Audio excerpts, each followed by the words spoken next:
अस्सलाम वालेकुम। Hi guys, welcome to my channel. और ये चैनल का मेन मकसद यही है कि आपको ज़्यादा से ज़्यादा पैसिव इनकम की तरफ लाएं और इन्वेस्टर बनाएं। और आज जो मेरा वीडियो का टॉपिक है वो है active income and passive income. So active income क्या होती है, पैसिव इनकम क्या होती है, और इसके एडवांटेज डिसएडवांटेजेस मैं आपको बताऊंगा। सो एक्टिव इनकम, जैसे कि नाम से ज़ाहिर है, एक्टिवली जो आप काम करते हैं और जो इनकम आती है वो कहलाती है एक्टिव इनकम।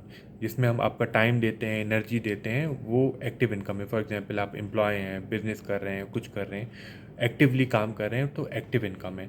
इसका अच्छा फ़ायदा ये है कि आप थोड़ा मोटिवेट रहते हैं, आप काम करते हैं और आपको पैसे आते हैं, आपको फ़िक्र होती है, आप डे टू डे एक्टिविटी में इन्वॉल्व होते हैं। और इसका डिसएडवांटेज ये है कि अगर किसी दिन आप काम नहीं कर सके और कुछ प्रॉब्लम हो गई, खुदा न खास्ता बीमार हो गए, या फिर आप ओल्ड एज में चले गए, तो फिर आपको वो एक्टिव इनकम नहीं आएगी। तो फिर हम सोचते हैं पैसिव इनकम के लिए। जो हमारा मेन मोटिव है कि हमको एक्टिव इनकम से फिर पैसिव इनकम की तरफ जाना है। ठीक है। जब हम पैसिव इनकम की तरफ जाते हैं तो सबसे पहले एक बात ध्यान में रखिए कि आप सबसे पहले एक इमरजेंसी फ़ंड क्रिएट कर लें।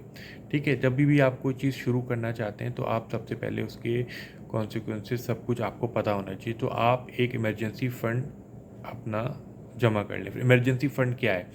इमरजेंसी फ़ंड ये है कि आपको 6 मंथ के आपके पास इन हैंड जो है, लेकिन लिक्विडिटी होनी चाहिए, कैश होना चाहिए। इसको आप कैश में रख लें, गोल्ड में रख लें, या फिर बॉन्ड्स में रख लें, जो आप फ़ौरन से बेशतर आप उसको यूटिलाइज़ कर सकें इन केस ऑफ इमरजेंसी। कोई भी बीमार हो गए आप, या फिर कुछ आपकी जॉब चली गई, तो विद इन 6 मंथ आपको जॉब मिल जाएगी इंशाल्लाह ताला। तो उसको आप जो है ना, 6 मंथ का इमरजेंसी फ़ंड, ये मिनिमम एक्सपेंस आपका जो है, आपका जो मंथली मिनिमम एक्सपेंस है वो 6 महीने के लिए आपको सेव करके रखना है। इससे फ़ायदा ये होता है इमरजेंसी फ़ंड से कि आप बड़े डिज़ास्टर से बच जाते हैं। फॉर एग्जांपल आपकी 10 लाख की प्रॉपर्टी आपको 5 लाख की बेचनी पड़ गई क्योंकि आपको पैसे की ज़रूरत है, या आपकी कोई गाड़ी है जो आप यूज़ कर रहे हैं वो आपको बेचनी पड़ गई क्योंकि आपको पैसे की ज़रूरत है। तो आप मेरा मतलब समझ गए होंगे। तो फिर हम बात करते हैं कि अब इमरजेंसी फ़ंड हो गया, अब हम बात करते हैं पैसिव इनकम। अपनी एक्टिव इनकम को पैसिव इनकम की तरफ किस तरह लाएं। पैसिव इनकम क्यों ज़रूरी है? पैसिव इनकम इसलिए ज़रूरी है, आजकल कोरोना के तौर पे आपको ज़्यादा पता होगा कि आप काम ना भी करें तो आपके पास इनकम आए। ये आप इस तरह समझ लें कि आप सो रहे हों और आपके पास पैसे आ रहे हों। ठीक है, कैश फ्लो आ रहा हो, कैश आ रहा हो आपके पास, जब आप सो भी रहे हो, आप कुछ काम भी ना करें, उसको कहते हैं पैसिव इनकम। अब ये पैसिव इनकम भी बहुत तरीके की होती हैं। इसमें डीपीआई है, एपीआई। डीपीआई मतलब डिजिटल प्रॉफिट इनकम। इसमें आप ये समझ लें जैसे आप यूट्यूब की वीडियोस बना रहे हैं, तो इसमें बहरहाल आप बहुत मशहूर हो गए और अच्छी वीडियोस बना रहे हैं, तो उसमें आपको इनकम आएगी, लेकिन इसमें आपको हमेशा एक्टिवेट होगा। इसमें आप वन टाइम मेहनत करेंगे, फॉर एग्जाम्पल 1 मंथ 2 मंथ मेहनत करें, और फिर बाद में आपको उसका प्रॉफिट मिलता रहेगा। इसी तरह और भी बहुत सारी चीज़ें हैं। आप कोई बुक्स लिख लें, बुक्स में आप वन टाइम मेहनत करेंगे, आप बुक लिख ली आपने, और फिर आपको उसकी इनकम आती रहेगी, लेकिन वो एक वक्त तक टेम्परेरी होता है। जो ये डीपीआई एक टेम्परेरी सोल्यूशन है। आपको इनकम आएगी, फिर डिक्रीज़ होती रहेगी। जबकि एपीआई में एसेट एसेट प्रॉफिट इनकम में आपकी इनकम बढ़ती ही जाएगी, जिसमें हमें मूव करना है। तो टेम्परेरी इनकम डीपीआई है, जो आप जॉब के साथ वो भी करें, मैं आपको इसकी भी एडवाइस करूँगा, आप शुरू करें। मैंने भी शुरू किया, आप भी शुरू करें। फिर हमारे पास आता है एपीआई, एसेट प्रॉफिट इनकम। तो आपको जैसे कि मैंने बताया था कि एक्टिव इनकम से 40% आपको सेव करना है, या फिर 20% मिनिमम, और वो फिर लगाना है पैसिव इनकम में। अब पैसिव इनकम क्या है? पैसिव इनकम, जो आप सो रहे हो पैसे आ रहे हो। फॉर एग्जांपल आपने रियल इस्टेट में इन्वेस्टमेंट कर दी है, रेंटल इनकम आपके पास है, शेयर्स में आपने डिविडेंड्स आ रहे हैं आपके पास, ये सारी चीज़ें जो मैं डिफ़ाइन कर चुका हूँ अपने पुरानी पहले वीडियोस में कि ये तरीके हैं पैसिव इनकम कमाने के। तो इसमें आपको एडवांटेजेस यही होता है कि यार, आप जब काम ना भी करें, कोई रिटायरमेंट प्लान है या कुछ है, तो उसमें आपको बेनिफिट होता है।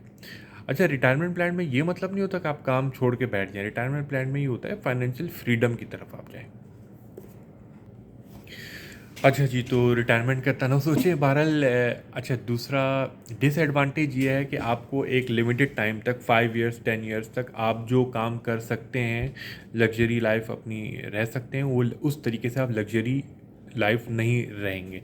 क्योंकि डेफिनेटली आपको कंपाउंडिंग करनी है, सेविंग करनी है आपको, ताकि आप बाद में उसका फ़ायदा उठा सकें। ये इसी तरह है, मैं आपको एक मिसाल देता हूँ कि मैं आपको एक एप्पल रोज़ाना दूँ और 10 डेज़ तक, और मैं आपको बोलूँ कि यार ऐसा करते हैं कि मैं आपको हाफ़ एप्पल दूंगा रोज़ाना 10 डेज़ तक, लेकिन उस 10 डेज़ बाद मैं आपको 2 एप्पल्स दिया करूँगा। तो मेजॉरिटी लोग जो हैं वो बोलते हैं नहीं यार मुझे एक एप्पल ही दे दें आप, बाद का किसने देखा है। लेकिन जो आदमी आज हाफ़ एप्पल पे गुजारा कर रहा है वो आफ्टर 10 डेज़ 2 एप्पल्स करेगा, जबकि वो आदमी जो 1 एप्पल खा रहा है वो 10 डेज़ बाद भी 1 एप्पल ही खाता रहेगा। और एक टाइम आएगा जब उसको एप्पल नहीं मिलेगा तो वो परेशान हो जाएगा। लेकिन जो आदमी कंपाउंडिंग कर रहा है वो उस तरीके से परेशान नहीं होगा। मैं ये नहीं कह रहा कि आप अपनी लाइफ को एकदम बांध दें और परेशानी से रहें, आप अच्छी लाइफ गुजारें, लेकिन कोशिश करें कि जहाँ पर अपने अखराजात फ़जूल खर्ची कम से कम करें, फ़जूल खर्ची ना करें। जहाँ बच सकता है वहाँ बचाएं कंपाउंडिंग के लिए, ताकि उसमें बाद में आप 5 इयर्स या 10 इयर्स का जो आपका लिमिटेड टेन्योर है उसके बाद आप उसको इंजॉय कर सकें। ये लाइफ टाइम के लिए नहीं करना ये चीज़ें। तो अच्छा, अब ये सवाल आता है कि भाई पैसिव इनकम आ रही हो तो पैसिव इनकम कितनी आए, कितना हम जमा कर लें, कितना अपना एपीआई को हम अचीव करें कि हमारे पास जो है वो सही से हमारा गुजारा फाइनेंशियल फ्रीडम की तरफ हम आ जाएं।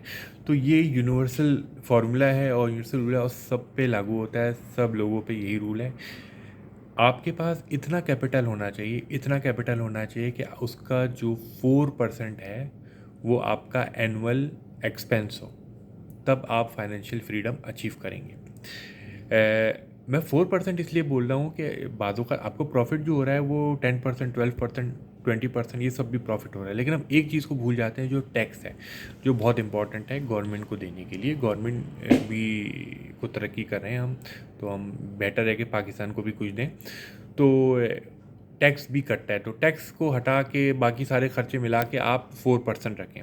तो आपके पास 4% जो है एनुअल उसका रिटर्न होना चाहिए आपके कैपिटल का। फॉर एग्जांपल आपके पास 12 लाख आपका एनुअल खर्चा है, सालाना महीने का 1 लाख, तो आपके पास एटलीस्ट उसका जो है वो जो 12 लाख है वो 4% हो जाए। 4% I think 3 crore 30 millions 3 crore जो है वो होना चाहिए आपके। वो उसमें एसेट में होगा, वो किसी भी एसेट में आपके हो सकता है, रियल इस्टेट में आपके शेयर्स हैं जिसका डिविडेंड आ रहा है, बॉन्ड हैं और बाकी बहुत सारी चीज़ें हैं, उसमें वो 4% आपका एनुअल रिटर्न आ रहा हो, तब आपका ही मंथली एक्सपेंस पूरा होगा and then you are financially free. तब आप कुछ और मज़े करें, आप पेंटिंग बनाएं, आप फ्रेंच फ्राइज़ का बिज़नेस खोल लें।